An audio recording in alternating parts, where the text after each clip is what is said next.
ancient purification for the first time. Secure from the pests of the weapon that any fleet or army on earth may them with their own. We shall prevail.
From the Great Basin to the Rockies to the four corners of Utah, Colorado, Arizona, and New Mexico. Dwayne Benson here for KMMU Main Street Media Utah, coming to you live. We are streaming on YouTube, Rumble, X, and our website, kmmu.org. Please join our host, John Twitchell, for Let's Talk Utah's Talk with John.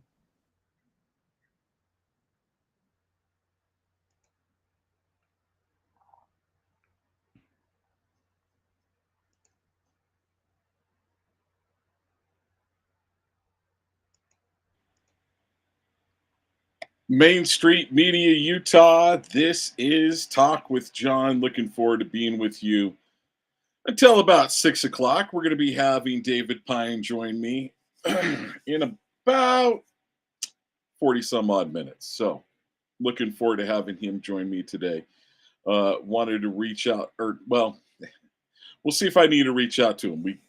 My producer sent over an email. Also, producer Dwayne, I sent you a clip that I'd like to have you play when you get a minute. It's in the article. If you'll scroll down a little bit, it's something that I want to cover when it comes to when you have the opportunity. Something I want to hit Did you send that in an email? I sent it in the private chat between us. You know what? When you left, it disappeared. So drop it back in. Okay, so let's do that. You want to see that now? There we go. There now it is. The Gateway Pundit. You want me to pop that up for you? Yes, when you get the moment. Bring it up. So let's do my show intro first, at least the top of the hour intro. I hope my show is a gift back to my forefathers, the founding fathers, and may it be an acceptable token to our Father above. That's the prayer of my heart when it comes to doing this show. Now, heaven knows I do fall way short of those desires, but at least it's the desire of my heart when it comes to doing this show. Then the show mantra. Where there is liberty, there is the Spirit of Christ. Where the Spirit of Christ is, there will be liberty. And the greater the Spirit of Christ, the greater liberty will be. All right. So wanted to make sure that I mentioned that as well. Folks, when Dwayne's ready to play that, I want to talk about a little thing that Caroline Levitt passed or talked about and brought up. And I think this is really important, especially right now with what President Trump is trying to do and the Trump administration. Frankly, what all of our presidents should have done over the... There we go. So I know there's a play here thing in it. And I see that we've got Eric Trump, But when that's ready to play, it's about halfway down. There it is, right there.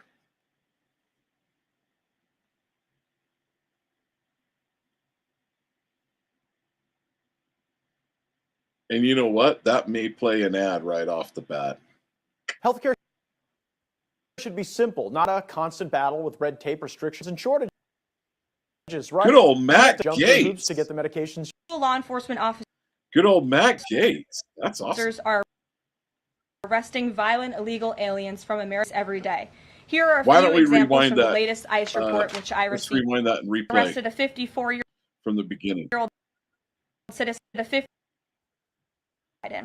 Incredible law enforcement Incredible law enforcement. Here are a few examples from the latest ICE report, which I received this morning.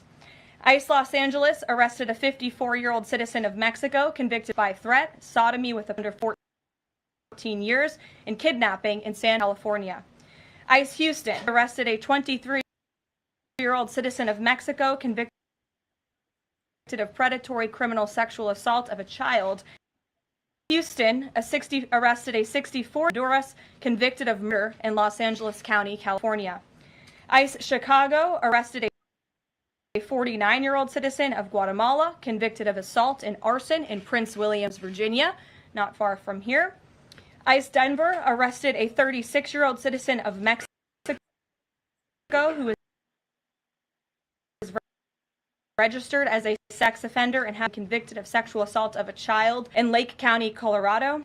ICE Baltimore arrested a 50-year-old citizen of China convicted of sex trafficking in Bel Air, convicted of 3 counts of rape of a child and 2 counts of indecent assault and battery of a child under 14 in Boston, Massachusetts.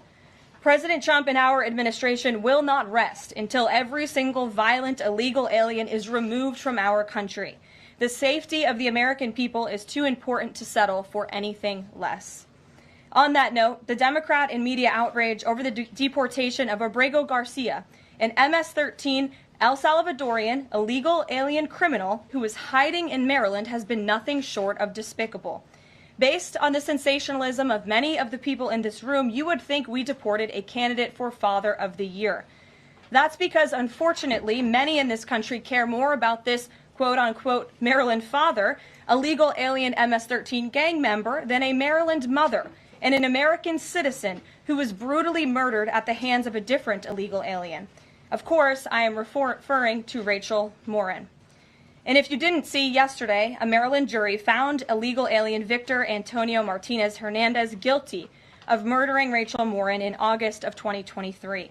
She was a 37-year-old mother of 5 who was jogging in an otherwise safe community northeast of Baltimore when this monster ambushed, strangled, and beat her to death before stuffing her brutalized body in a tunnel drain. The Morin family finally got justice yesterday, but they will never get Rachel back.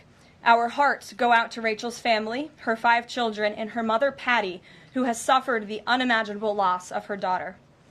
In case you missed it last week, President Trump signed a national security presidential memorandum directing federal agencies administering federal land on the border to make land available to the Defense Department in a new national defense area. This followed the president's Day 1 executive order committing his administration to marshal all available resources and authorities to stop the unprecedented flood of illegal aliens into our country and to obtain complete operational control of the borders of the United States of America. Once again, the president is fulfilling another key promise. This new national defense area spans more than 170 miles across our border in New Mexico. But in the coming weeks, this administration will add more than 90 miles in the state of Texas. This national defense area will enhance our ability to detect, interdict, and prosecute the illegal aliens, criminal gangs, and... So, there's also a second clip as well with her from the same press briefing, shall we say.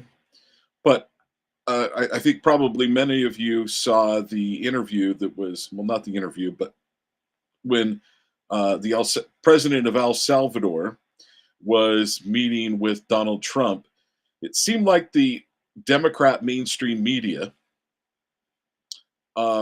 actually, why don't you go ahead and get it to the point? So, talking to the producer real quick, why don't you go ahead and get it so it's past the ad and ready to play? Let me know when that's ready, and then yes, I do want to play that.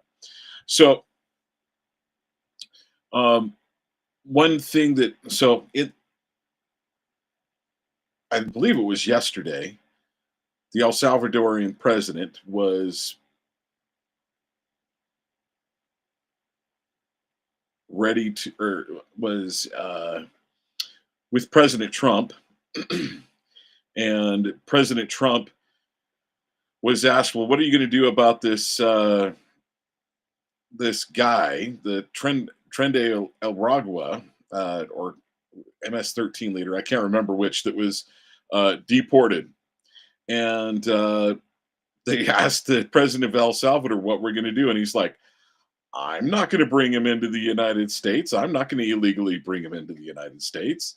And I loved how both the press secretary and Miller, not the press secretary, but Miller pointed out, "Hey, this is his call. This is El Salvador's call." And the Supreme Court said, "Hey, we can affect bringing him back should they want us to do it." But the bottom line is, it just goes to show that the Democrat mainstream media is more concerned about these illegal aliens who are willing to do damage to our citizens, willing to do damage to our country, to our homes. Is it not playing, Dwayne? Is it not wanting to play, or is it ready?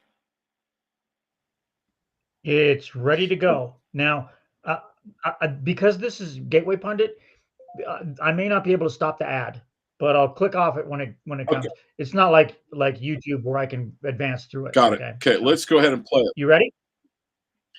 Here it comes. RFK Jr. has called it out. Big Pharma and the government work together to suppress treatments like ivermectin and hydroxychloroquine. Why? How to kill all mosquitoes in the area in just minutes. This simple but brilliant trick you can do tonight to eliminate all mosquitoes. I'm curious, you had just mentioned Rachel Morin, and I'm a Maryland man, and I think most Marylanders appreciate what you were saying today. We've seen that Chris Van Hollen, who was Rachel Morin's senator, basically threatening to fly to El Salvador to press for the release of someone who was in America illegally. And not as much sort of from him about Rachel Morin's horrific murder and the verdict that was, I think, rightly reached yesterday. What does the administration think about the priorities we're seeing from Senate Democrats in terms of illegal immigrants instead of the work that agencies like ICE and DHS are doing with the Trump administration? It's mind-boggling, the priorities of the modern-day Democrat Party. I think it's atrocious that you have Democrats in Congress on Capitol Hill. Let's pause it real quick right there. Also, I'll have you play it and continue playing it in just swear a minute. an oath to protect their constituents, to serve them, and Washington. I'm going to say not only just the Democrats, but it's the Democrat mainstream media that is willing to talk more about someone who they thought shouldn't have been deported, or at least they said they don't want deported. Let's be clear, because even in the release papers, even from the judge papers, he could be deported. It just was not deported in the exact proper perfect way that they wanted him deported. So the bottom line is that individual was supposed to be deported and could have been deported and should not have been here in the United States, period, end of story. But the Democrat mainstream media wants to do nothing but parrot that. All right, let's go ahead and get back to the this statement from Pam Bondi. Washington, D.C., spending more time defending illegal immigrant gang members than their own constituents and law-abiding American citizens like Rachel Morin. And I saw the president personally on the campaign trail, and I continue to see him in his role as president of the United States put American families first, reach out to the victims, the families of victims at the hands of illegal immigrant crime. And frankly, the actions and the words of the Democrat Party prove they could not care less about the American public. And maybe if they did, they'd see a bit higher approval ratings. All right. Thank you, Dwayne. Appreciate you playing that for us.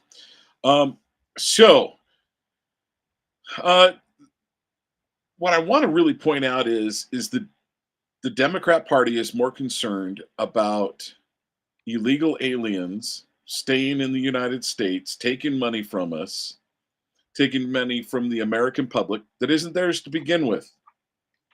The taxes that are taken, the taxes that are raised, if they have to pay a few taxes, yeah, they have to pay sales tax and things like that. That's from them being here. Bottom line, it's the United States citizens that we need to protect, take care of first. Now, do I think that we should have legal immigration? Absolutely. Sorry, it wasn't Pam Bondi. It was Kathleen Leavitt. I apologize. Thank you very much. Thank you for doing that. So it was Kathleen Leavitt, the press secretary. And so the bottom line is, it's the responsibility of the federal government to take care of the United States citizens and keep us safe. And if you don't know who's coming in, when they're coming in, and how they're coming in, like they did under, shall we call them Biden, Obama?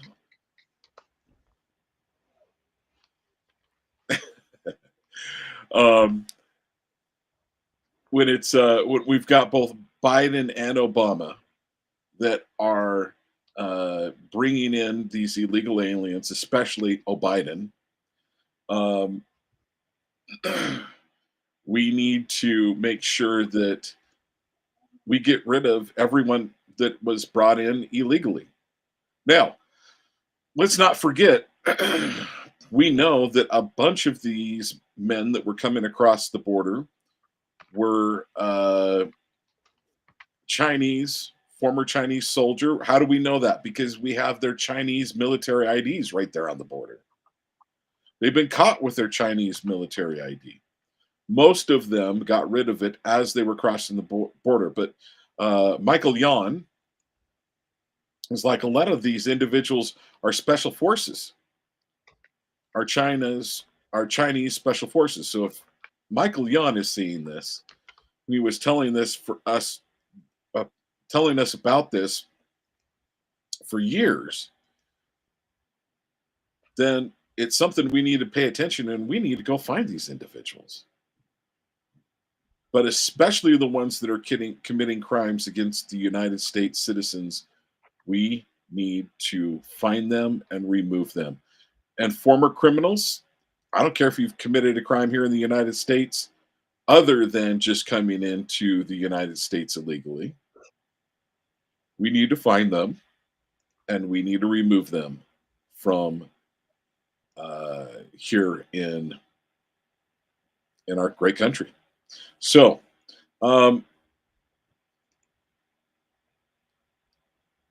let's go on to I want to hit a couple highlights. China starts losing it over Trump tariffs. Communists warns those American peasants will suffer. China is starting to feel the heat over President Trump's tariffs.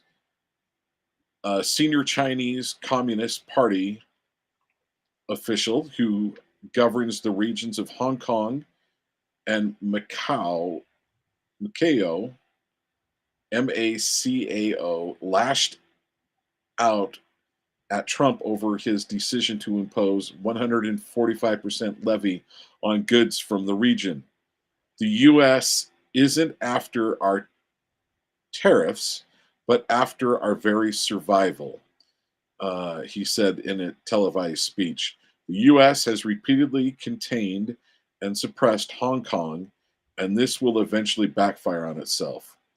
Let those peasants in the United States suffer in front of the 5,000 years of Chinese civilization, he continued.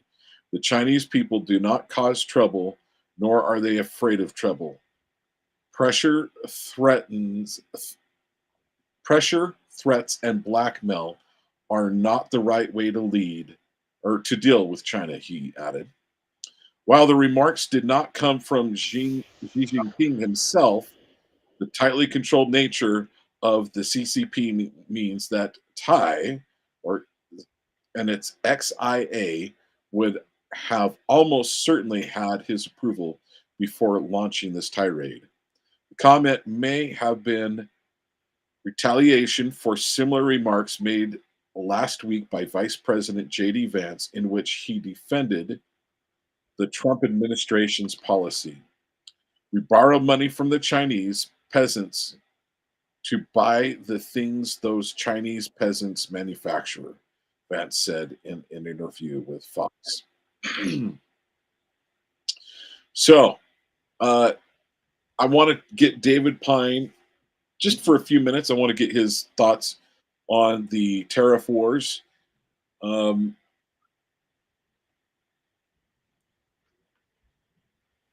Here's the problem that we have when it comes to the tariffs and tariff wars that we're starting to have now, or at least the tariff arguments, shall we say. United States was the security of the world. The whole world got to go around all the different oceans, go through the choke points, and because of the United States Navy, the rest of the world was able to have free trade. They also imposed tariffs on the United States and bringing in United States goods. And the bottom line is, we're able to, because of us paying for them, be able to make it. Now, don't get me wrong, we benefited. We have the iPhone, we have a Samsung phone, we have the Android, because that we're able to get parts from the rest of the world right now at cheaper costs. Why was that done? Because the United States military was there to keep the police and police the world. I think it's time for the rest of the world to start paying their fair share. And I don't know how we affect that. I don't know how we make that happen. Doge announces $2.6 million in savings after terminating 180 wasteful contracts, including $85K for live plant maintenance services, a contract, and a $265,500 for social media monitoring subscription training and platform setup. Thank heavens. Yeah, get rid of that crap. Democrat later threatens administration bring back MS-13 illegal alien to U.S. or activist courts will need to hold Marco Rubio and Pam Bondi in contempt. Pelosi, I wish you folks could see this picture of AI picture of the great Nancy Pelosi coming around from the back and giving a big hug to an MS-13 gang member. Obviously AI generated. Pelosi's Angels. Democrats have a long history of defending violent illegal alien gang members. Former Democrat leader Nancy Pelosi demanded the MS-13 in 2018, saying they were God's children and there's a spark of divinity in every person. The MS-13 motto is kill, rape, control. That won't keep Democrats from defunding the brutal and evil multinational gang. On Monday, Democrat leader Hakeem Jeffries once again came unglued and vowed to defend the illegal alien MS-13 gangbangers. Democrats are very upset that illegal aliens MS-13 gangbanger was returned to El Salvador, and Democrats were absolutely outraged that the Salvadorian president said he will not return the dangerous illegal alien back to the U.S. It appears that Hakeem, so this was Hakeem's statement, the Supreme Court and or federal district courts actually needs to enforce its order. The vehicles that are not available for the court to do that relate to contempt. That contempt can be directed at a variety of different members of the Trump administration, including, but not limited to, the Secretary of State and or her designees, and the Secretary of Homeland Security and or his or her designees, for the court to determine. Okay, so the bottom line is the Democrat Party, this drives me insane. The Democrat Party cares more about illegal aliens and criminals than they do care about United States citizens. And then on top of that, they're continuing to ramp up. There's stories all over the news. Talking points, one of the main talking points of the Democrat media is how white supremacy is the #1 issue in America. This was said by Biden, and it's still a main talking point. So here's something I'm very concerned about. A little bit of a prediction here. If I was to speak to the nation, I would, and if I was Donald Trump, I'd say, listen, we know that the Democrat Party and the Democrat mainstream media wants to see race wars. Oh, John, come on, you're overdoing it. Maybe, but let's go to this story. Democrat Rep. Laura Friedman says the quiet part out loud, admits the House Democrat meets every single week with far-left AGs to plot lawfare against Donald Trump. So they're meeting with AGs to try to get this taken care of, try to see how they can do lawfare, how they can get rid of Donald Trump. I see lots of issues with that. Hold on. I just got a text from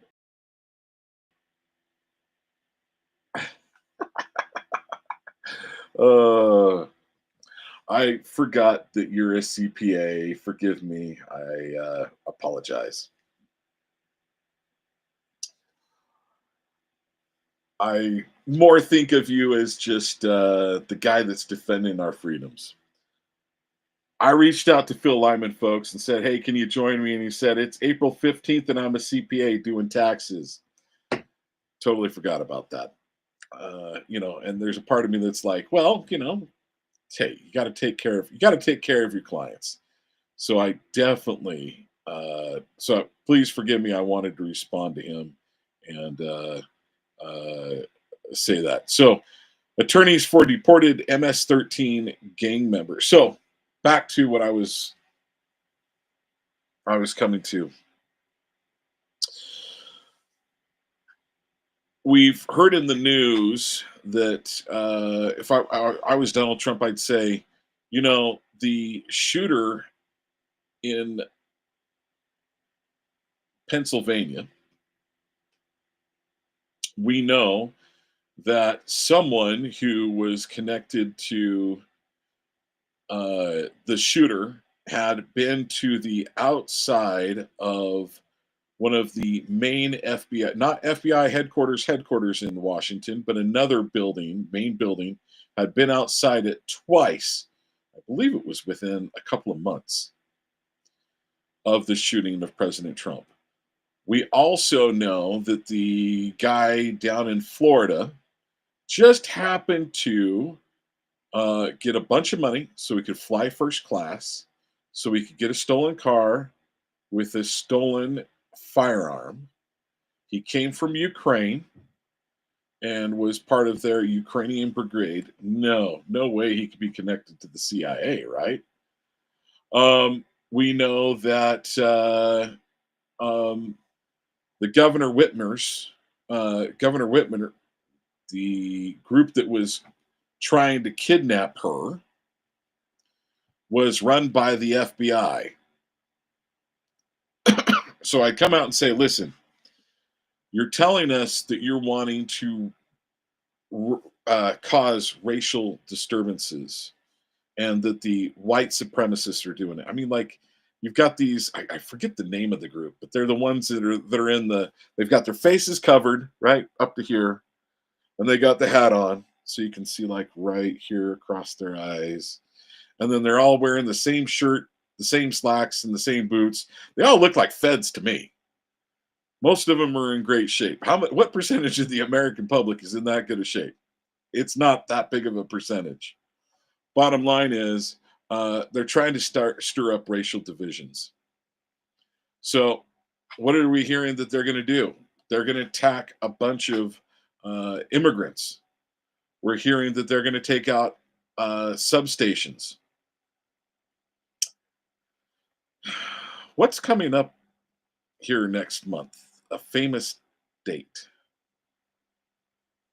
Could it be Cinco de Mayo? I wonder if the feds or the right-wing Nazi types, if the feds are trying to get someone to do something on Cinco de Mayo. Keep your eyes out for that, folks. Put your head on a swivel. To those of you that, you know, have family members leaning towards that way, or to those of you that may be like, yeah, I'm supporting this white nationalism. I love white nationalism. Let's be clear. I Western values is what built the United States. But I also love Polynesian nationalism. And what's much more important to me is just being a United States citizen. Whether you be from an Asian background, a European background in Africa, or a background that's Hispanic. We're here in the United States, or if you're a United States citizen, we all came under, we're all underneath the United States Constitution and the Declaration of Independence. The Declaration of Independence and the United States Constitution are contracts with the God of this land, Jesus Christ. Multiple times throughout the Declaration of Independence and also in the Constitution of the United States, Article 7, it calls out in the year of our Lord, 1787, September 17th, 1787, it calls out that the Lord of this land is Jesus Christ. That's who we need to serve. We need to have, and for those of you that are not Christian, you still came here because of the Christian values. You still came because of what was created. And the bottom line is, that is what you need to be here for. Now, those of you that are watching on YouTube, feel free to reach out to us. Feel free to call in. The call-in line is 385-899-2134, 385-899-2134. I'm going to ask our producer, Dwayne. Dwayne, have you heard anything back from David Pyne? And if we don't see David Pyne right at 5 o'clock, do you have his phone number?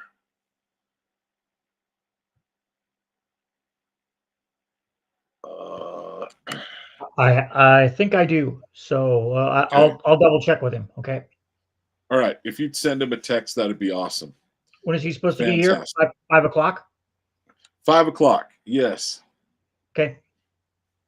All right. So feel free to also comment and or call us at 385-899-2134. That's 385-899-2134. Now, real quickly, folks, You are watching us on Main Street Media Utah, KMMU.org, or you could be on our actual web page, Main Street Media Utah. Also, you can view us on our different platforms on KMMU.org or Rumble, YouTube, and X. So please go there and visit. So there were many militias that were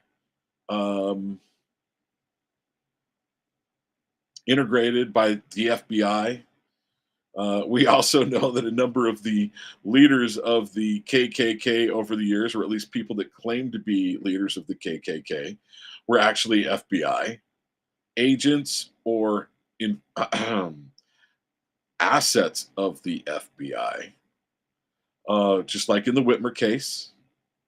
I'm sure that I'm forgetting a few others. But the bottom line is the United States is using the federal government. They're trying to create these race wars. And my big concern is we're going to get some youth or some other idiot. They're going to get them and have them go commit some crime during Cinco de Mayo, or because we're hearing about it, it's coming up in this summer. Right now, we're seeing Donald Trump's popularity at an all-time high. I think we have a chance, especially if the economy, we can get it back a little bit. We can start to see the races start to coming together, because the bottom line is a huge percentage of America, black, white, Hispanic, Asian, they're sick and tired of the video after video after video of the lack of safety we have. They're sick. You've got in New York City, if you've got Mayor Eric Adams standing up and saying, we need help. Democrat mayor saying we need help removing these illegal aliens and taking care of them, then you know that there's real problems. So the bottom line is we need to make sure that we do everything we can to take care of one another, and that we do everything we can to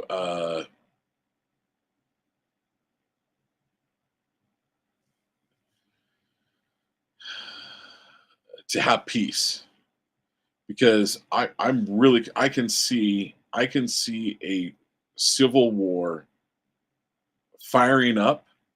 I see we're at a pinnacle right now. We're getting really close to a pinnacle.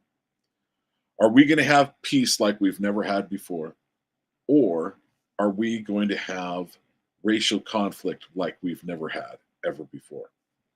So that's something that I wanted to bring up real quickly before we got to it.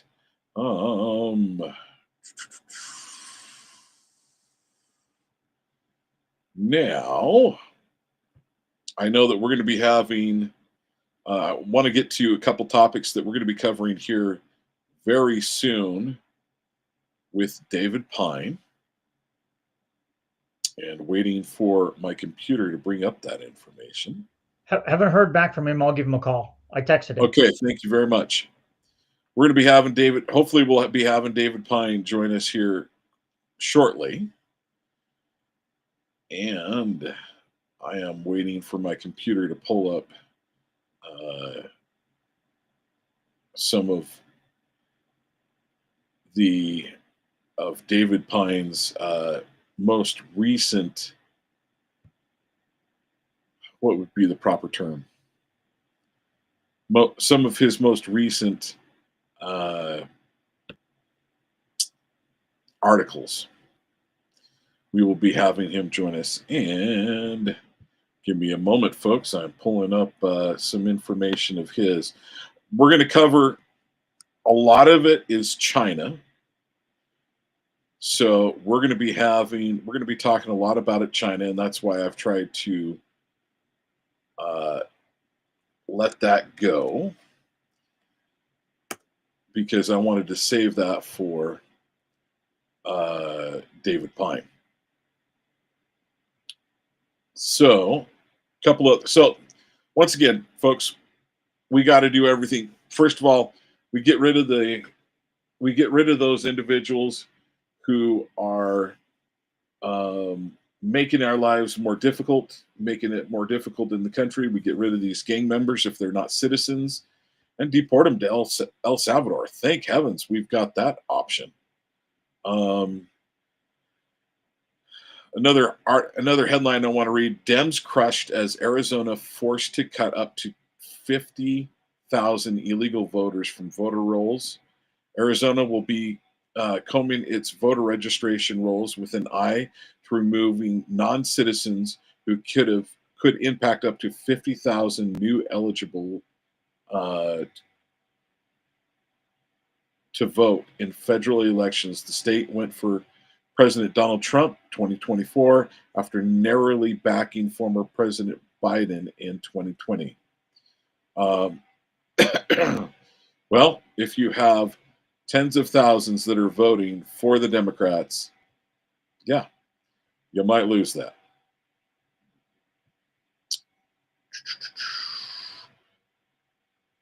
And so, if you'll bear with me, folks, I want to make sure that we've got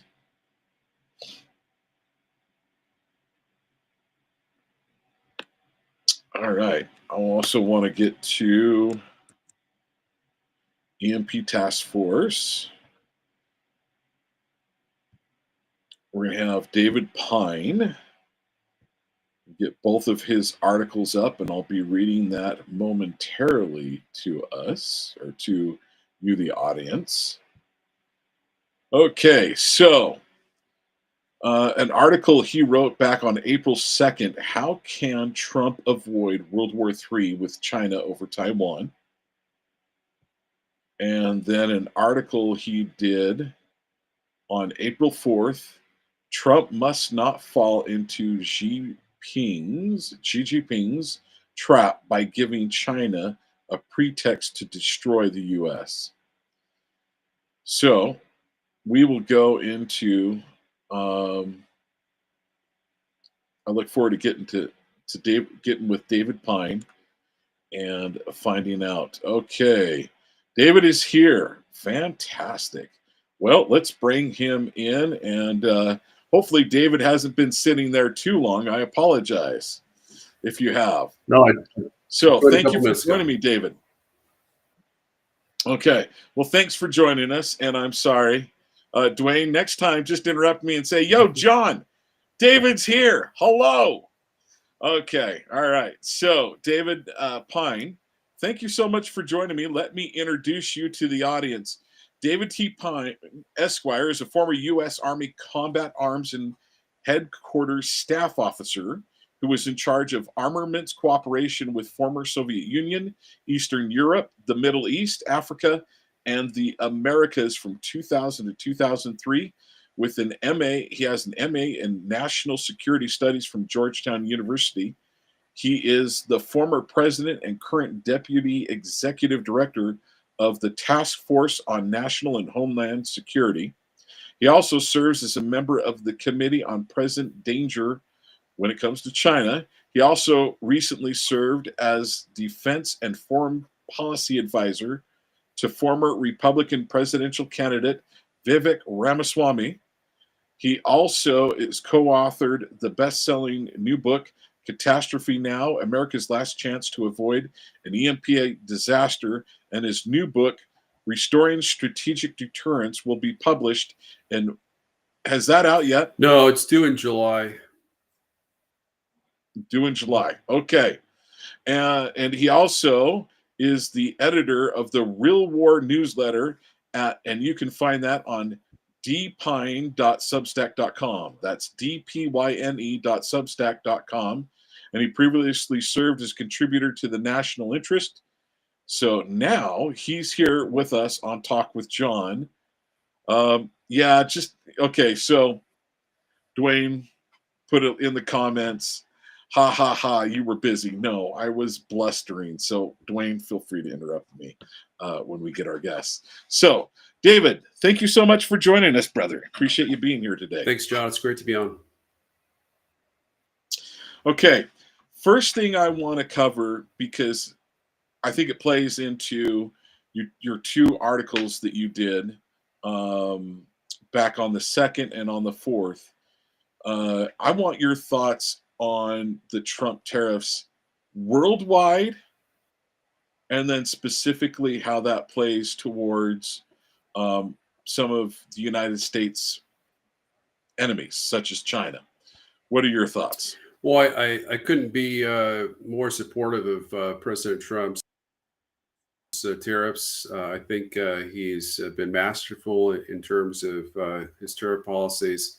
I've been a supporter of moderate revenue-based tariffs since 1992. I previously was a Milton Friedman free trader. We've seen how that policy worked out. With the giant sucking sound draining all of our trillions of dollars of wealth, and up to 90,000 high-tech manufacturing industries, and 3.5 to 5 billion jobs to China. And it's built China into a massive industrial superpower with a industrial manufacturing base that is likely nearly 4 times larger than ours by purchase power parity. So President Trump, he initially said he was going to do reciprocal tariffs. He opted not to do that. He thought that might be too much of a shock to the U.S. economy. So he decided to pursue 50% tariffs. Half of what he calls discounted reciprocal tariffs. Essentially, if with Vietnam, there are 96% tariffs on the U.S., including their currency manipulation. We only tariff them back half that. And that was the case across the board. Would you define what currency manipulation means? What that means? So China, for example, engages in currency manipulation, where they actually use the government to devalue their currency in order to decrease the prices of their goods, in order to produce a greater trade surplus with the United States. Because what the trade surplus does is it represents a massive amount of wealth, high-tech manufacturing industries, and high-paying jobs that are transferred from the U.S. to the country with the trade surplus with the U.S. And the larger the trade surplus, the more massive the wealth transfer is. So it degrades the U.S. economy. It makes, while making the trade surplus nation much more self-sufficient, and increases their standard of living overall, even though it can drive prices up of U.S. goods. So, Trump has decided to pursue this policy. There has been, he knew there would be some limited, a temporary economic shock to the system. Some had, such as Owen Cass, who has been arguing in favor of this policy for a while, said it should have been a phased approach. I think that's something I've argued as well, that we could have done it in a phased approach. Perhaps every 3 to 6 months, we would gradually increase the tariffs. But I think I've been, much more of a supporter for shock therapy, particularly when it comes to trade with China, because, China has really, controlled the U.S. economy to a large extent, in the sense that we purchase a vast majority of our manufacturing goods from China. And we can't produce, even life-saving pharmaceuticals in our own country. We can't produce our own weapon systems without Chinese components. Most U.S. weapon systems have Chinese motherboards, which, according to a security analyst that worked with the Department of Homeland Security that I met with in New York City in February, they could turn those motherboards off and either shut down U.S. weapon systems, or perhaps even, in the case of missiles, turn them against U.S. military forces. So, that is a massive vulnerability. Wow. Okay, so I want to touch on the rest of the world and then come back to China here in just a moment. But I remember being in my early 20s, somewhere between my early teens to my early 20s. I remember watching some news station, and it had Lee Iacocca, and someone was talking how tariffs are terrible we shouldn't put on tariffs on anybody. And Lee Iacocca says there's this magical thing called the international date line. And he goes, you know, if I remember correctly, Lee Iacocca was over Chrysler Corporation, if I remember correctly. Please forgive me if I'm wrong, folks. It's been a few years, all right? So Lee Iacocca was was over it was either Ford, GM, or Chrysler Corporation, and I'm pretty sure it was Chrysler. But he said, when I send over one of my vehicles, so he goes, there's this crazy thing that happens when I go across the international date line. If I send one of my vehicles over to Japan, all of a sudden that vehicle increases in cost a significant amount. I want to say he said it increased like by 50%. And I want to say he said Jeep when I send over one of my Jeeps.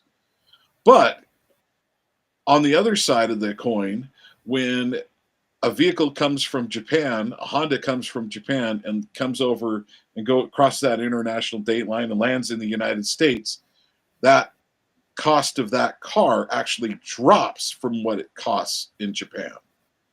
And he said it's the same thing when it goes over to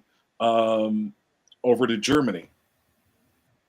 So my question is why do tariffs work so great in all the other countries, in the European Union, in Germany, in Japan? Why does it work for them so well, but it works for us so terribly? Well, tariffs have always been a means for countries to increase their manufacturing industrial base. In this case, our defense industrial base.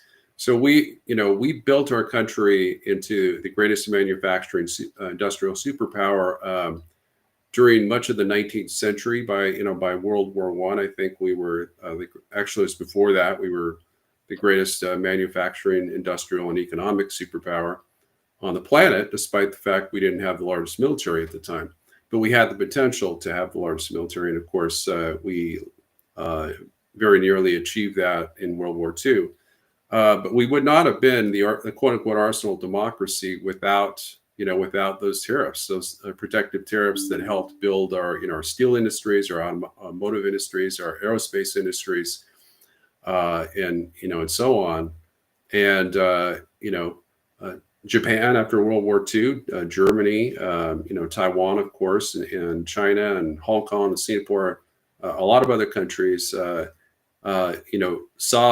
understood economic science, understood history, and opted for mercantilist economic and trade policies that have helped build their industrial base, build up their wealth, kind of certainly in the case of China, catapult them from a third world economy with a third world military to arguably not only the largest economy in the world and the most massive industrial power by far, but also the most powerful military. The reason they don't seem to work for us is because we've jettisoned economic science out the window and adopted this crazy unilateral free trade globalist philosophy of the libertarians, promoted by folks like Milton Friedman, that said the greatest economic good is to buy, have goods produced cheaply, even if they're, we basically export the entire U.S. manufacturing base to our communist Chinese enemy, and there's no possibility they could use that against us, right? The fact that they could build, 5,000 nuclear warheads. I'm exaggerating, of course, that they more like several hundred nuclear warheads. We can't produce a single one. There's no national security implications to that. Or how about the fact that they can outbuild us in ships by literally 232 times to one? I was going to bring that up. So that has been, and so it's not just military ships when we say 232 ships.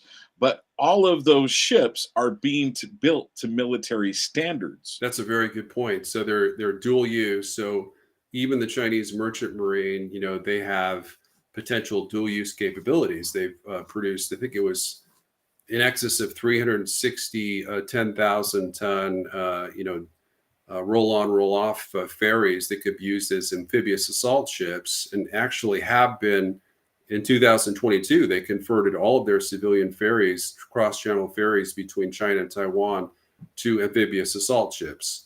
So, yeah, that's just one example. But of course, the Chinese merchant fleet is 63 times larger than ours is. I think it's the third largest in the world. Ours is probably like 15th, 20th, 13th at most, just really tiny. And it's really sad because we were the premier, maritime, merchant, and naval power by far during World War II. You know, we had a navy of 8,000 naval ships. We had 150 aircraft carriers. Today we have 11. You know, our navy is, I think, 275 ships. So, vast reductions. And to be honest, we don't need it. We don't need a bigger navy than that. You know, a lot of people in the Trump administration, neocons, say we need more, conventional naval warships. We don't. We need more nuclear capable warships. We need more, nuclear missile submarines. But we don't need more aircraft carriers. And as Pete Hegseth stated today, China could sink 10 of our aircraft carriers in the first 20 minutes of a war, the outbreak of war with China. Okay, so you said basically we need to build submarines, and that's pretty much it? Yeah, we need to vastly increase our nuclear arsenal. It's much too small to deter, Russia and China. Now, granted, Russia is on track to becoming a strategic partner instead of an adversary. I think they're kind of moving out of an adversary, range to more of a competitor, and that's thanks to President Trump. Assuming he stays on track with his détente policy with Russia, and maybe even moves that into an entente that neutralizes the Sino-Russian alliance. But certainly we need to keep pace with China. China currently has, according to my estimation, probably twice as many nuclear weapons that are operational than the U.S. currently has. We have about, if we were to pull all of our operational nukes out of reserve status, we could get to maybe 2,285 is what I've determined. China has more than double that. They're on track to maybe having up to 5,000 by the end of the year. The U.S. intelligence has consistently underestimated China's nuclear arsenal by massive proportions. And so we can't trust the numbers that are coming out of the Department of Defense or Intel threat analysis. It's really it's not a big deal if we shrink our conventional military force structure somewhat. In the case of the Army, there are cuts being discussed up to 25%.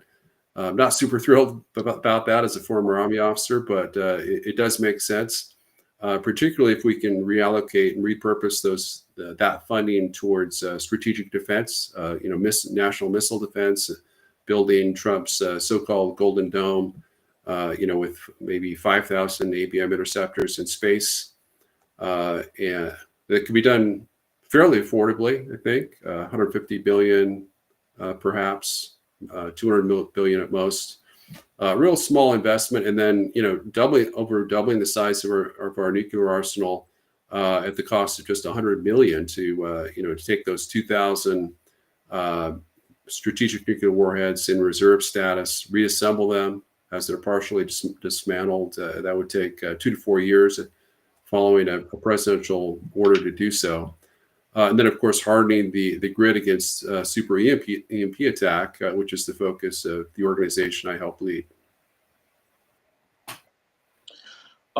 Okay, so I want to finish off just kind of my thoughts on trade and basically the rest of the world putting tariffs against the United States. Then let's not also forget China has done a great job, and so has every other nation, benefited from the United States Navy being out and keeping peace and across the waters, across the world. There's no one else that's really doing it besides the United States, or at least that has been doing it consistently over the last 60 years since World War II. No one's been doing it like the United States. And then one of the big concerns, so I remember back, I had this debate.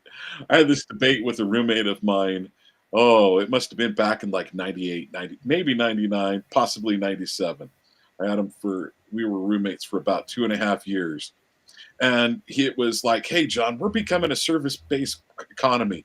He goes, it's no big deal that we're we're outsourcing all this stuff to China and other countries. And I'm like, are you kidding me? That's insane. We're sending. So here's what happens is when we buy stuff, that money doesn't stay in the United States. It goes over to another nation. Well, what has happened with China? What has happened with Vietnam? What has happened with all these other nations? We've built up their economies and imploded ours at the same time. So I go back to this thought process. Now, here's the problem. We've done that and integrated it so much that there is huge pain. And I don't know how we can go through not having a recession, maybe even a depression, to try to bring a good percentage of that back in to the United States, where we're doing a lot of, especially, we're not making our own tires here in the United States. Sorry, you have a war, tires is huge. We're finally bringing back the semiconductors and the microchips back to the United States. That shouldn't have never have left our shores. We should have been like, this is absolutely imperative. As you said, the motherboards are built in China for our advanced aircraft. By the flip of a switch, they can turn off our aircraft and we can't fly them. Yeah, that's a great point. So the bottom line, and then on top, so we financially built up China to be as big as we are, and now when we're starting to go and put the brakes, I mean, this was treason done by every president basically since the end of World War II. Really, I would say since Reagan. It wasn't until the 1970s that we started veering in the direction of this globalist policy. It didn't kick into high gear until the late 90s. Right. So, and I was about to say, I can kind of walk that back just a little bit because of how badly Europe, especially Germany, France, and Britain, were destroyed. I can kind of see in us, okay, we're going to try to help you out. Japan, we're going to try to help you out. I mean, we dropped the nuclear bomb on you guys. We feel bad about what we did. We're going to build you back up. Frankly, it was a good Christian thing to do, in my opinion. But the bottom line is we never should have done it with China what we did. I mean, one point, and then here's the other thing. They are redoing their statistics of their population disparity between men and women. I wish I could remember what article I was reading or what I was listening to, and they said the disparity between men and women, the numbers they have been given is actually false. That it's even a higher percentage of. So it's like 20 million more men than there are 20. It used to be, I believe it was 20 million more men than women. Those numbers may even be much more dramatically the other way. If that's the case, what do you do with these men? In my opinion, they've been preparing for war. You kill off 10 million men, who cares? Sorry. Okay, so I'll be quiet. So I'm going that and oh, actually, one last thought. When the Transcontinental Railroad was going to be built across the United States, the premier builder of railroad of engines, railroad ties, and everything that had to do with railroad was Great Britain. And so they said, we can get it cheap. The Moguls came to him, the Congress came to him and said, we need to buy this stuff from Great Britain. He said, we'll build it here in the United States, we'll keep our own money, and we'll keep our own steel. Who said that? That was Lincoln. I'm synopsizing. I wish sorry. I'm pulling that from 15 years ago back in 2008 when I read it. So, but that was Lincoln's statement of, we will keep everything here and we will keep our money here. Unfortunately, that's not what's been done. How do we pull that back? And now we've got to worry about China. I do want to get to both of your articles about China. So, but I think this plays a lot into it. And the other thing is the great thing about the United States is we don't have a dictator in charge for 20, 50 years. The downside is China does get to have people and tyrants in position for 20 to 50 years. Okay, John's going to stop talking. David Pyne. Yeah, that is a disadvantage, because if you think of all the great things Trump is doing, rolling back executive order, rolling back all the horrible things that Biden has done, striving for peace in Europe, perhaps even with China as well, over Taiwan, and maybe in the Middle East, he's not doing so great in the Middle East, trying to provoke a unnecessary war with Iran that could turn nuclear, since Iran's a nuclear power. But, all that could be rolled back. We elect a Kamala Harris or a Gavin Newsom president in 2028. All that gets rolled back. I mean, we go back to, maybe restarting the war with Russia and Ukraine. We could do that, maybe going nuclear on that. Maybe, fighting a war with China over Taiwan, all kinds of crazy things. And of course, dropping the tariffs, so we become an economic dependency of, colonial economy with regards to China again. Trump has 4 years. A lot of people say he's pursuing a chaotic policy. It's the exact opposite. I've never seen a president who's more disciplined, again, with the exception of the Middle East, where I think he's going very wrong. Every other policy, immigration, trade, foreign policy, national security policies, pretty much, batting the ball out of the park, and he's doing it as part of a deliberate plan. He's gotten so much accomplished in the last, 84 odd days since he's been elected president. And it's really making the Democrats' heads spin, and what I call the EU Politburo, Euro communists in Europe that lead a lot of our European allies, they're really worried. They're, waxing more and more anti-American by the day, trying to oppose us on Trump on peace with Russia. It just makes me remember, I forget who it was, one of the former British leader, probably former British prime minister, that stated, Britain has no permanent allies, only permanent interests. And that's really the foreign policy, the realist foreign policy that President Trump seems to be pursuing. He knows that we'd be a lot better off with Russia as a kind of a semi-ally, quasi-ally or a strategic partner to neutralize their alliance with China than we would, with a closer alliance with our NATO allies. I mean, I think the U.S. would be very much better off to jettison NATO membership altogether and form an entente or a strategic partnership with Russia that would, basically eliminate the Russian nuclear threat entirely. Take Russia off the grand strategic chessboard with China, so we could compete with them, one-on-one, without worrying about Russia coming to their aid or going to war with us if we fight a war with them over Taiwan. So, I think Trump's doing a great job.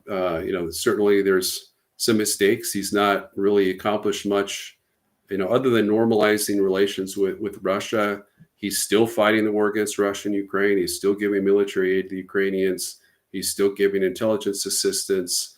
There's been near zero progress in terms of a peace agreement with Russia, although Steve Witkoff has a great plan that, Trump could implement on a dime that would get Russia to agree to a permanent ceasefire and, put all the pressure in Zelensky's court. And then we could cut off Starlink access and force him to sign the deal. So that work could be ended in a matter of days, certainly less than a week, if Trump opts to do that. Now, of course, there'd be a political cost to that. He would be accused of, handing over 3.3% of Ukraine's, internationally recognized territory to Russia that Russia doesn't currently control. But how much? What percentage? 3.3%. So Russia currently has annexed 19% of Ukraine's internationally recognized territory in the 5 regions. But 3 of those regions, of Kherson, Zaporizhia, and Donetsk, they don't entirely control. So Putin has said there's going to be no compromise. Russia is demanding the remainder of those three regions, and that area amounts to 3.3% of Ukraine's internationally recognized territory. So as a point of comparison, Crimea is 4%. So it would be an area maybe 80% of the size of Crimea that Ukraine would be forced to cede to Russia. But in return, Russia is willing to withdraw its troops from 3 other Ukrainian regions that it's partially occupied. And so it would give full control of 19 of Ukrainian regions to Ukraine on a permanent basis. So I think that, that would, obviously Ukraine's security has been proven. It doesn't depend on NATO membership or, a NATO affiliation. That's cost them 38% of their population. It's looking like 22+% of their internationally recognized territory, or nearly a fourth rather of their internationally recognized territory, and about a 30% economic hit. But rather their security is conditional upon friendly relations with Russia. And when I say friendly relations with Russia, I'm talking about along the lines of Finland's relationship with the Soviet Union, where they're not a member of Russia's economic grouping. They're not a part of the Russian military alliance. They're a truly neutral state. They don't have a large military, but they're kind of a buffer state in between NATO and Russia. And that policy worked out exceptionally well for Finland. Finland, at the end of the continuation war, they were forced into conditional surrender with the Soviet Union. And, they lost 11% of their territory that they had, pre-war, pre-1939. But they were able to build themselves into the wealthiest countries in Europe. And their security was not imperiled or infringed during that entire time. And of course, Ukraine was able to maintain 100% of its territory during Putin's early reign from 1999 to 2014, because they did keep they maintained the understanding that Ukraine, as stated in its Declaration of Independence and its pre-2019 Constitution, was supposed to keep being a neutral, a permanently neutral state outside of the NATO alliance, or a Russian alliance for that matter. Real quickly, our producer has reminded me, folks, you are listening to KMMU Main Street Media Utah. You can find us on our X account at Media Utah. You can also go to Rumble or KMMU YouTube at Utah Main Street Media, and our website, kmmu.org. Also, you can call in and ask David a question of yours, 385-899-2134, 385-899-2134. Feel free to call in. Now, David, let's, and apparently our call screener will be here until 6 o'clock, pretty much when we end the show. So let's get into a couple of your articles. I'm going to read the headlines for both of them, and then you tell me where you want to go to, because we're about halfway done with the hour. First one was done on April 2nd, How Trump Can Avoid World War III with China Over Taiwan. And then the other article you wrote was Trump must not fall into Xi Jinping's trap by giving China a pretext to destroy the U.S.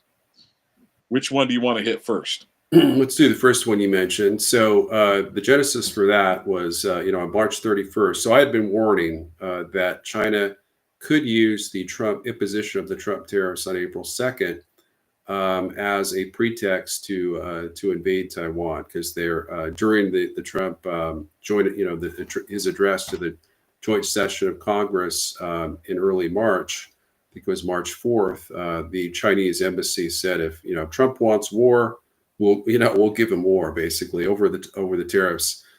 So I thought that was pretty combative. And in addition to that, President Xi Jinping had ordered the PLA to be ready for war by April 1st. I'd never heard that in all my years of watching, Chinese, national security issues. I never seen a Chinese dictator, tell the armed forces to be ready for war by that specific of a date. Obviously he told his military to be ready to invade Taiwan by 2020, but I'd never seen it, down to the day. And so that caused me to basically I updated an article that I had written originally in 2023, I think around October of 2023, and it was basically my my peace plan for how the U.S. Could move to essentially preempt a Chinese blockade or invasion of Taiwan. And essentially what it entails is there would be a U.S. mediated agreement for a pan-Chinese confederation between China and Taiwan, but it'd be an EU-style confederation. So it'd be called basically a Chinese union, like a European Union. But the European Union, of course, is more of a confederation than a federation. Basically, its member states have veto power on many EU decisions. So there's not much they have to live with. But essentially, Taiwan would retain control of its military, full control of its armed forces. It would retain, political and economic freedoms. So it still have democratic elections, minus the pro-independence parties that would be banned. Would have full economic freedom. It wouldn't even have a customs union with China, but there would be an altered security relationship with China. So there would be kind of almost a military alliance, I guess, with China. We would kind of admit that Taiwan is part of the Chinese sphere of influence, which it is, whether we want to accept it or not. It has been for some time,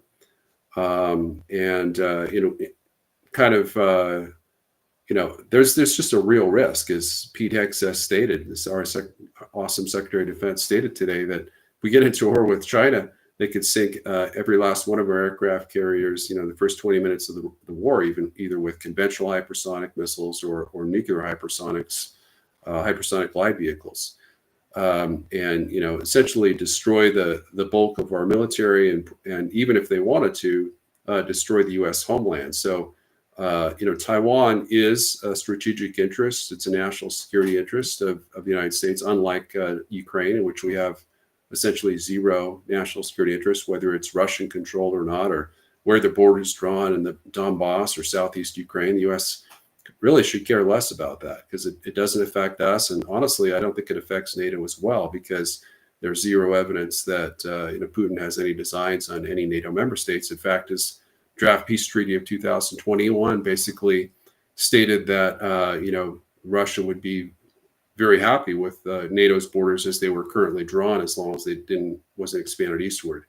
So in response to me publishing that article, I was summarily dismissed from my membership on the Committee for the Present Danger of China by their neocon leaders, both the neocon chair and vice chair. Wow. Because basically I said we should have immediate reunification talks along the lines that I stated, which I think are very reasonable. It would absolutely reject China's demand for annexation of Taiwan. It would, I don't think it'd be a permanent solution. I think China would view it as a stepping stone to annexation. But, as we saw with Hong Kong got, I think it was like 20 years of independence, full independence, almost, or self-rule rather, not independence.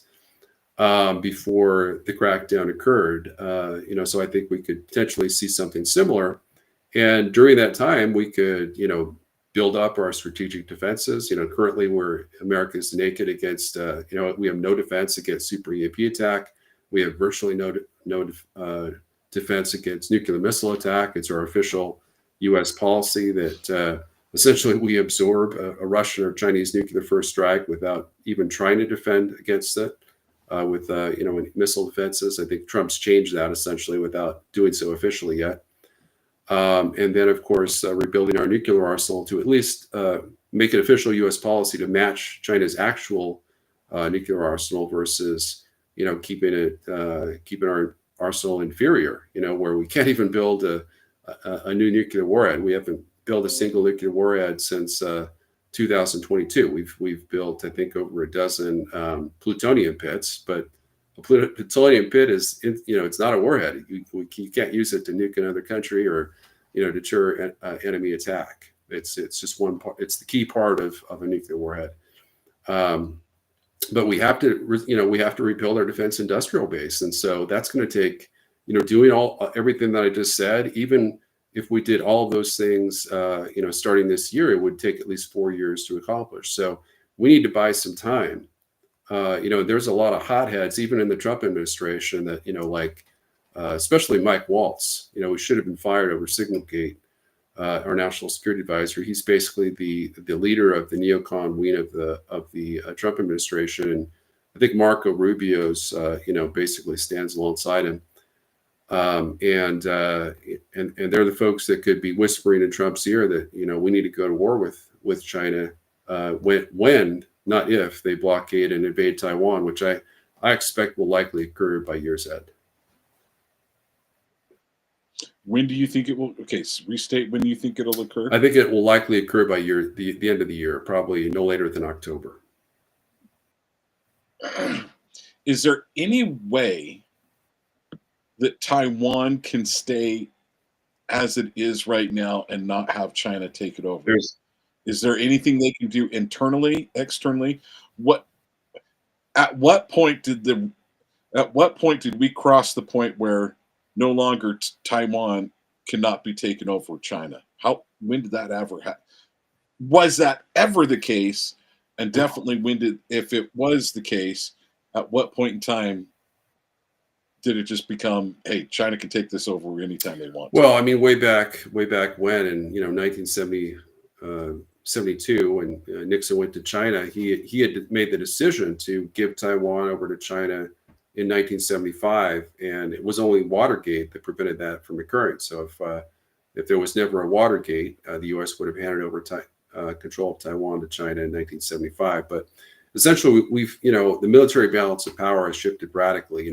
I supported, I think it was until 2011, I thought the U.S. should be willing to sacrifice or risk the lives of 200 million Americans to keep Taiwan free. But that's when we had an actual chance to defend Taiwan. Now, China's built up the largest Navy in the world, the largest Coast Guard, the largest nuclear-capable ballistic missile force, the largest army. They had the largest army for a long time, since the fall of the Soviet Union. But the balance of forces is such that, according to former PAC Fleet Director of Intelligence, Captain James Fennell, we would be outnumbered. The U.S. Navy would be outnumbered in ships by 10-1 in the South China Sea by the PLA Navy, that's just one metric. In terms of the number of nuclear-capable missiles that China could hurl at our ships within a kind of a 1,100-mile radius of the Chinese mainland. It's really, it's just overwhelming, the chances of their being able to defeat us. Essentially, before the U.S. could credibly, try to break a blockade, muster a force to try to break a blockade, I assess that China could have already kind of occupied and annexed basically all of Taiwan before that time. So we would essentially be attempting a D-Day style invasion from a distance of 6,900 miles against an enemy that was, occupying, really strong, ground in Taiwan. So with an army far larger than our own, and their main base of operations just 81 miles away in terms of mainland China. So as Trump stated, it's not feasible. It's not a possibility that we could hope to defeat Taiwan militarily. And, I really like the fact that that Pete Hegseth made that statement, because that's not the kind of statement you would make if you were trying to scare China from making a move on Taiwan. That's the kind of statement you would make if you thought China had already made the decision to take Taiwan, and you wanted to give the American people a pretext for staying out of the war and negotiating a peace deal that saved us from World War III. Okay. Do you think that we're going to actually see Chinese ships invading, going across the strait? Or do you think that China's just going to, Xi's going to say, hey, send send some sort of representative over to Taiwan and just say, listen, here's the bottom line. We can either come over here physically, or we can just save Taiwan, you can save a bunch of lives, and we can send over our men to take over your women, your remaining women. Maybe that's the way to put it. I think the Chinese plan is to continue holding these invasion rehearsal exercises, and there was a couple of massive ones late last year. One was, I think, 90 Chinese ships. Another one, including PLA Navy ships, warships, maritime, marine, and Coast Guard ships, and then another one was 150. So 90 and 150. If they did another one of similar size, they could convert that exercise into a full air and naval blockade. Then at that point, once they admitted the so-called quarantine, they wouldn't call it a blockade, they call it a quarantine. Once that was enforced, and perhaps a massive cyber attack had occurred on Taiwan, they would essentially say, okay, we're open to peacefully. This is our last offer, for peaceful unification. At that point, their offer is likely to be, kind of a zero-sum offer. It's going to be black and white, more or less annexation, or you get invaded. There's probably not going to be a lot of room for compromise, which is why I think that the most leverage that the U.S. could have is if we do it pre-blockade. That would be a sincere offer that China would, be like, hey, we haven't started the war yet. We're blockading you, so you're going to strangle to death. But if you don't want to strangle to death, and you don't want to be invaded and have your Navy and Air Force destroyed and your, countryside ravaged, how about just sign a unification agreement right now, and we'll avoid war with the U.S. We'll avoid war with Taiwan. We won't invade Japan. We won't invade the Philippines. We won't invade Hawaii or the West Coast. And it's a win-win That's solution, what I was going to say. So I was kind of leaning this. That was in the. I've got to ask David. Can the United States and the rest of the world stop China from taking over the Philippines? I'm going in my mind. I'm going. The Philippines are toast. Hawaii's toast. We're toast until they hit the shores. Until they hit the shores on the West Coast. Now, they hit the West Coast, man. How bad does the United States citizen want to defend themselves? And we got a whole lot of special forces here in the United States of China's. I mean, we got problems. Yeah, that is one thing that not even Donald Trump or Hexstead is talking about. Well, I think the deal is that Taiwan is a nuclear red line. So China is, unhappy with us continuing to have a sphere of influence that kind of borders their own in the Western Pacific. They would like, at minimum, they'd like to push us to the second island chain. But really, the deal they keep saying is, hey, we want the sphere of influence line to be Hawaii. You get Hawaii and everything east of Hawaii, which is basically nothing. It's like mainland U.S. and a few, tiny islands, and then we take the Western Pacific. That's our sphere of influence. Doesn't mean they're going to invade or occupy anyone. It just means that they'll be the unchallenged dominant power of that area, just as we're the dominant power of the Western Hemisphere. And it's too bad we don't have like 1,000 to 1 more Tongans and Samoans, because those dudes are tough dudes in battle. I would not want to go up against them now. Obviously, you got to get them trained, but there's just not enough Tongans and Samoans to keep themselves away from China. Yeah. So, I've said, trying to compromise halfway with the neocons. I've said, we could draw a nuclear red line around our treaty allies. As long as we compromise with China over Taiwan, I think we can establish a durable peace. Really, I think the U.S. should pull its military forces east of the second island chain. So we would basically pull out all of our troops out of South Korea, which I've heard repeatedly Trump has been wanting to do for a while. And then the Philippines, I don't think we need any installations there. Okinawa, definitely, we don't. That's kind of a nuclear tripwire. But keep our forces in mainland Japan, the main Chinese or the Japanese islands, naval bases there, and ensure their defense. And we would still keep our nuclear umbrella over South Korea and the Philippines and Australia. But we could keep troops in Australia and Japan, but not those other areas that I mentioned. And I think that that could be a means to compromise with China because essentially currently they actually do dominate the Pacific, the Western Pacific, out to the second island chain, but we won't admit it. We won't. Essentially, what they're looking for is that we essentially treat them as an equal. Not necessarily in terms of their sphere of influence, because I wouldn't agree to a sphere of influence as large as ours that encompasses the Western Hemisphere and most of the Pacific and of course Europe, all NATO member states. But that we essentially kind of let them have their own backyard as where they're dominant. Not that they can invade or occupy other countries, of course, but that they would be dominant in that area. How do we help India? How do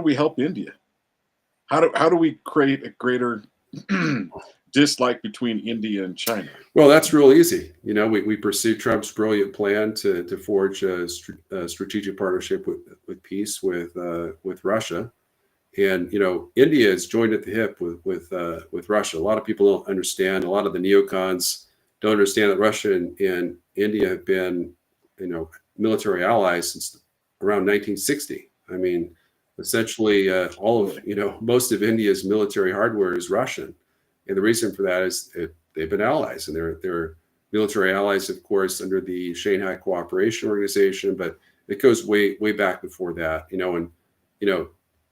Technically, they're allies with China as well. Of course, we know that that's not worth the scrap of paper it's printed on. Although, China has gone to great lengths to kind of end their border dispute with India and their disputes with Vietnam.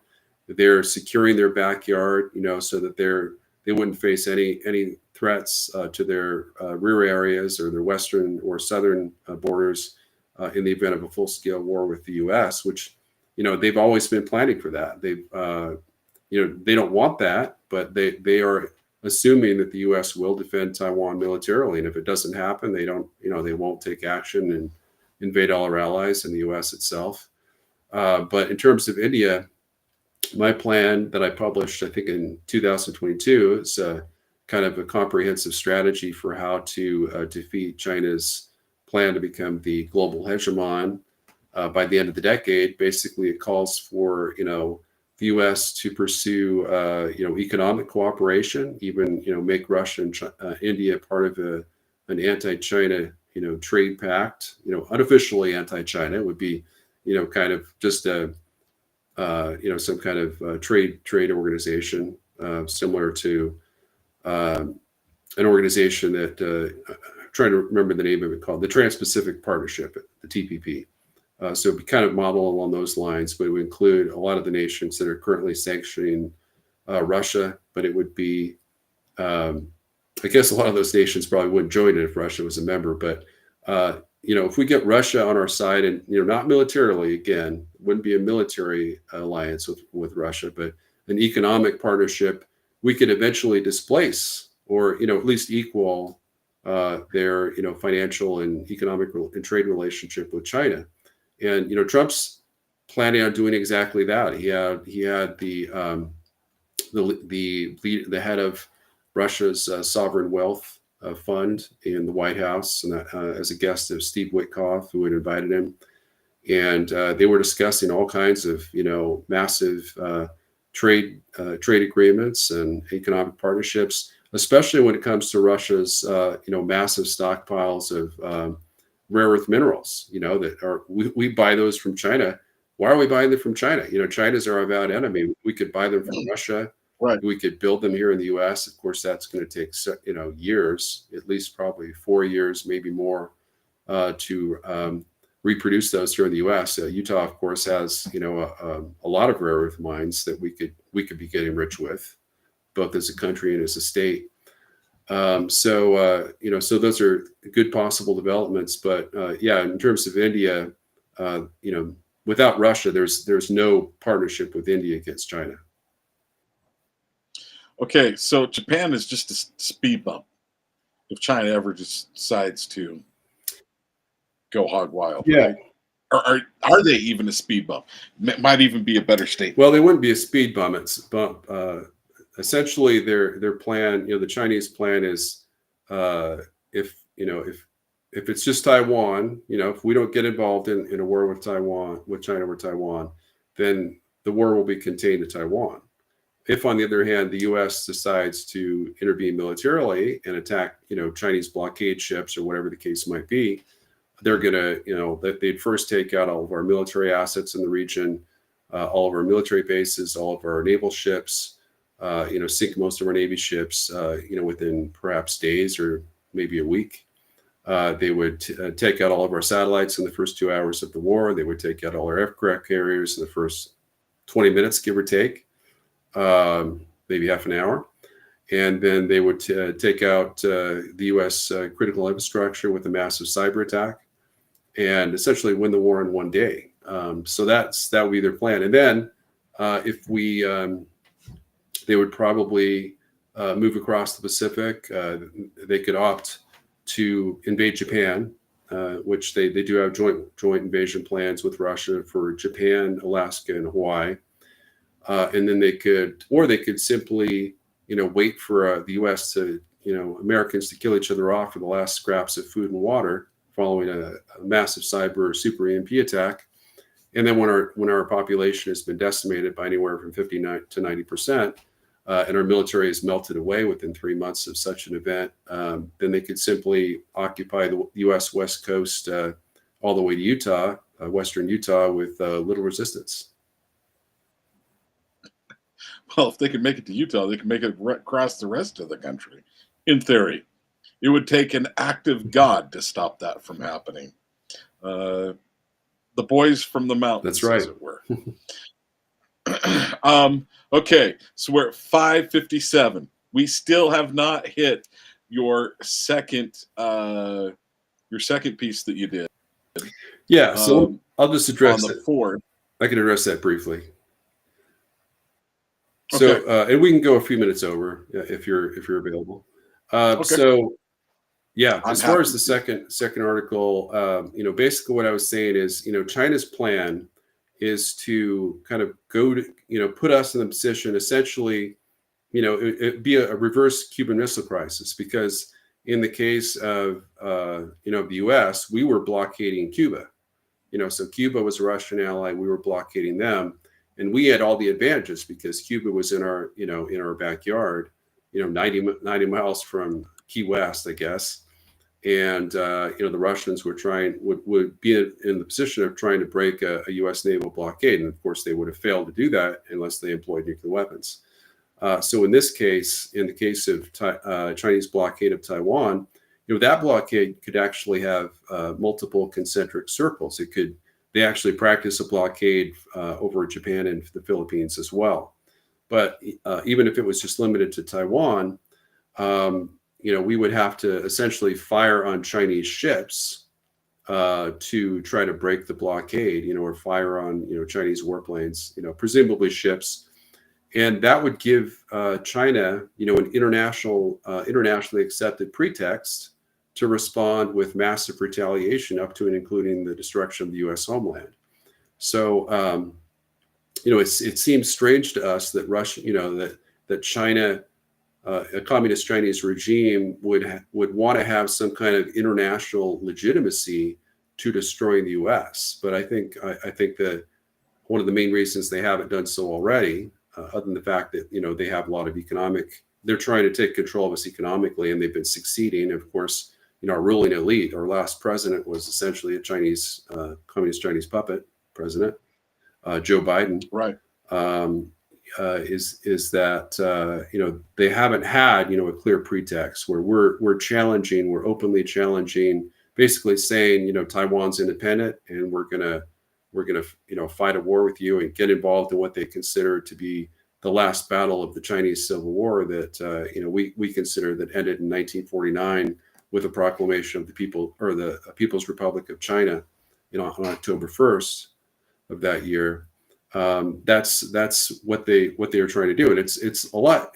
I compare it to FDR. FDR, of course, had a 14-month conspiratorial plan to try to goad the Japanese to strike the U.S. at Pearl Harbor, so the Americans would rise up in righteous anger and demand that we declare war on Japan as a backdoor to war against Nazi Germany, and we could discuss that for like 2 hours, how FDR was successful in getting Hitler to declare war against the U.S. when Hitler had done everything possible to avoid that previously.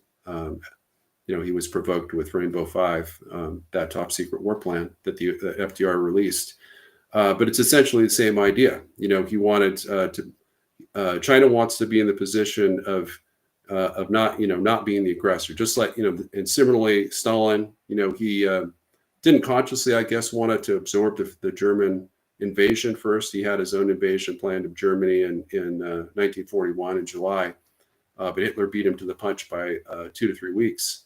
But the Soviet Union, gained instant international legitimacy by being the quote unquote defender, or victim of aggression. And obviously, I don't think that it would be to that extent, where the U.S. could be painted as the aggressor, because of course we'd be, trying to come to the defense of Taiwan.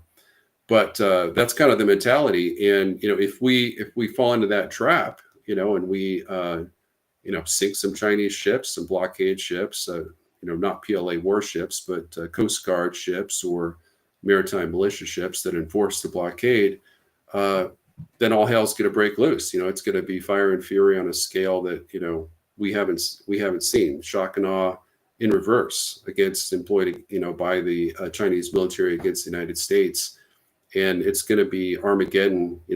Basically every biblical prophecy or LDS prophecy that we all know.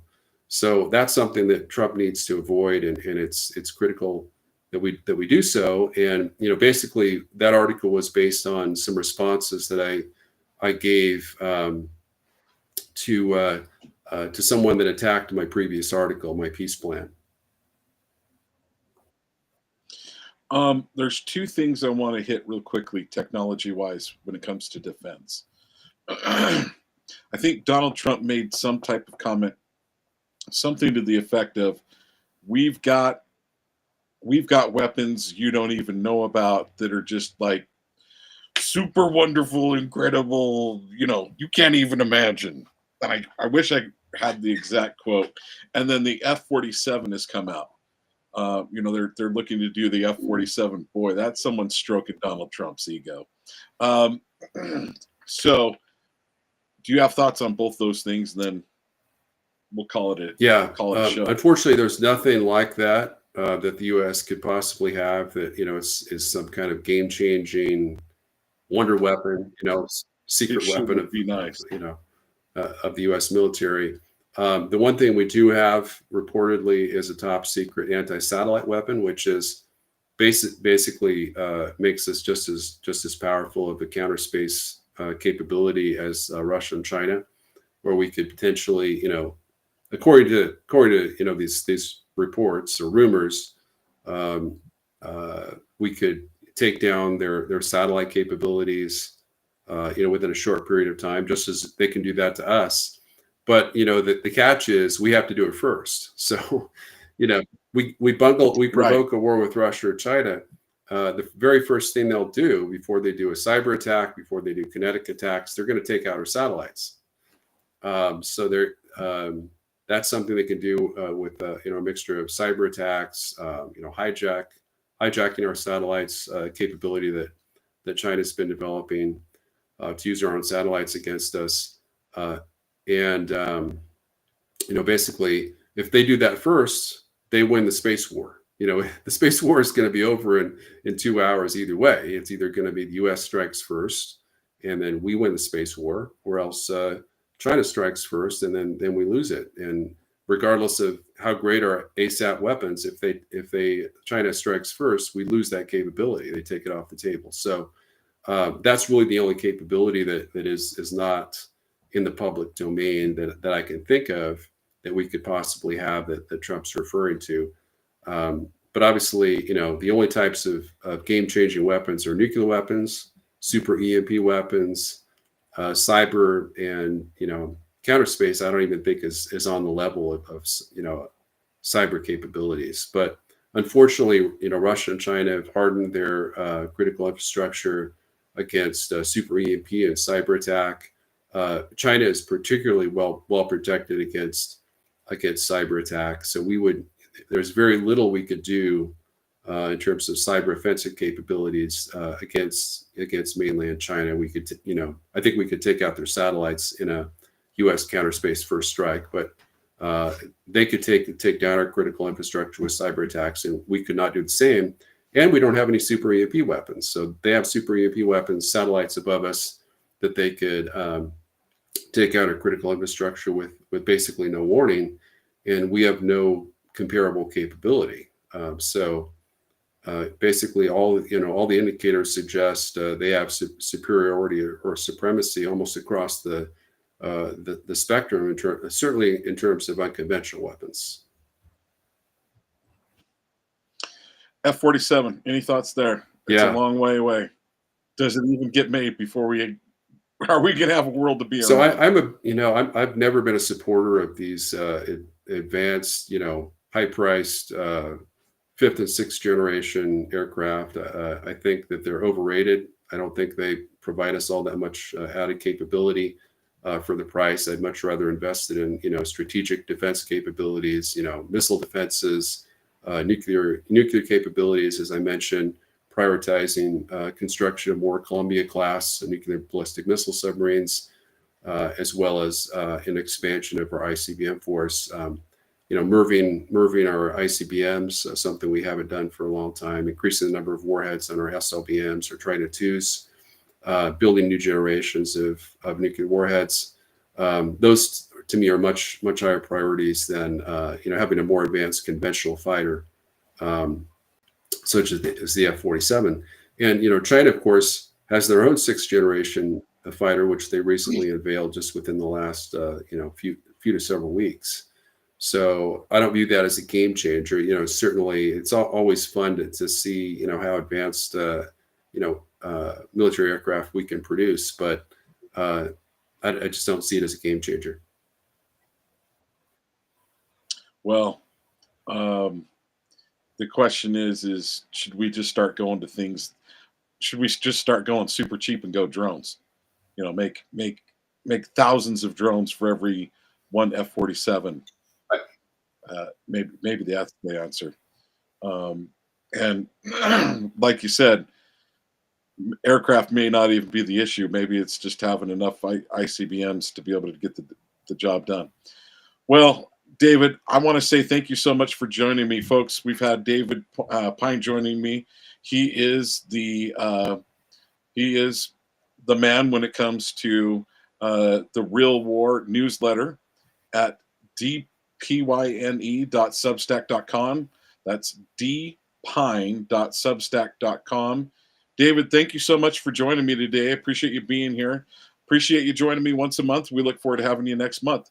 And it'll be interesting what happens between now and then. Thanks, John. It's been a pleasure to be with you, and I look forward to our next interview. And if you want to get me between now and the next month, if something big happens, just let me know. We definitely will. Okay, hold on for just a minute. I'm going to end the stream now. So